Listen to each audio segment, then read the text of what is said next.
Hello everyone, welcome back to my channel. My name is Steven. Today I want to share my experience with my very first Tesla service appointment because something finally went wrong with my Model 3. So this was actually a pretty common issue. I saw it from another YouTuber as well.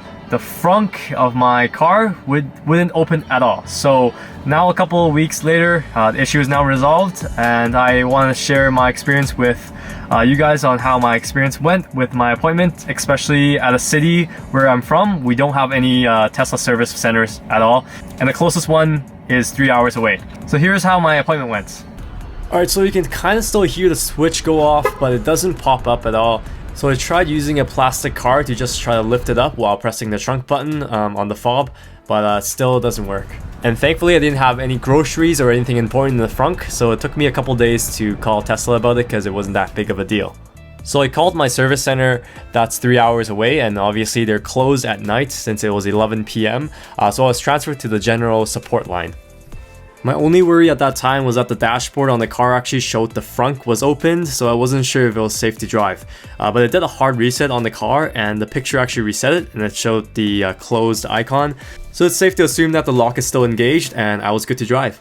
So the next morning at 9, it's Friday, I got an email from the service center asking to book me in for their mobile service, and a tech can actually come to me to fix the issue, which I thought was super amazing because I didn't need to take time out of my day to go somewhere.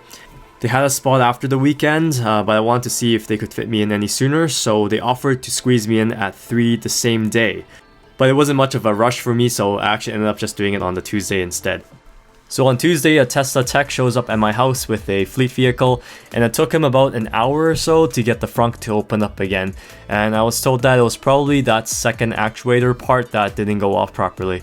And unlike the Model S and Model X, the Model 3 has no manual release, so he had to actually take apart the whole frunk and right portion of the car to get to the inside to push that actuator. So I guess you could kind of say that this frunk is the most secured place to store your stuff on the Model 3, but it sure is annoying if it's not reliable. We didn't end up actually changing the hardware, but I was told that if it happens again, we'll probably have to replace that part. So that was kind of it. That was my experience with how everything went. I thought it was great that they could fix something small like this by sending someone to work in your own garage. And the turnaround time would have been under 24 hours if I really wanted to get that done. So if the work was more complex, obviously, then it would have to be done at a service center. But it definitely made me feel like I was living in the future with the mobile service, except for the fact that they use a gas vehicle as their fleet vehicle. Well, anyways, if you have any doubts with Tesla service in a more remote area like myself, I think you'll still be well taken care of. Well, thanks for watching my video. Hope this was helpful. Please consider subscribing and tell me what you guys think in the comments below. And I'll see you in the next video.